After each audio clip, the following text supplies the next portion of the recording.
নতুন এক সূর্যোদয় হবে, স্পষ্ট ঘোষণা করতে চাই। আর যদি একটা গুলি চলে, হেফাজতে ইসলাম বাংলাদেশ ঘরে বসে থাকতে পারবে না। আমার সন্তানের লাশ নিয়ে আমরা কবরস্থানের দিকে যাব না।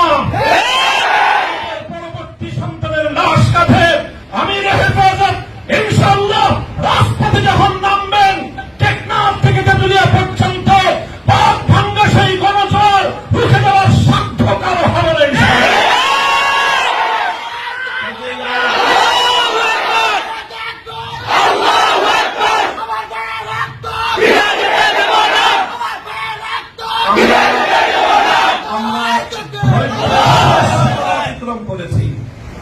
পরিস্থিতি এভাবেই যদি চলতে থাকে, আর যদি আমাদের দেশের জনগণের নিরাপত্তার দায়িত্বে নিয়োজিত আইন শৃঙ্খলা রক্ষাকারী বাহিনী বুলেট যদি আর বন্দুকের নল থেকে আরেকটি বুলেট ছুড়ে, তাহলে বাংলাদেশের পরবর্তী গণ অভ্যুত্থান অবশ্যম্ভাবী হবে।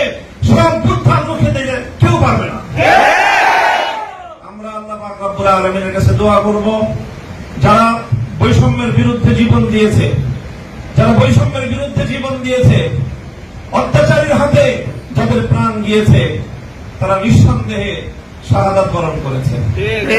কাজে সেই শহীদদের আত্মার মাগফিরাত শুধু নয়, বরং শহীদদের শাহাদাতের কবুল হওয়ার জন্য আমরা দোয়া করবো আল্লাহর কাছে। এবং সেই শহীদদের উসিলায় আল্লাহ যেন আমাদের আগামী প্রজন্মকে এভাবে সকল বৈষম্য, জুলুম, অবিচার, অন্যায়ের বিরুদ্ধে রুখে দাঁড়াবার এক অদম্য সাহস যেন আল্লাহ পরবর্তী প্রজন্মের বুকে বুকে দান করেন, সেই দোয়া ইনশাআল্লাহ আমরা করবো। ওয়া আখিরু দাওয়ানা আলহামদুলিল্লাহি রাব্বিল আলামিন।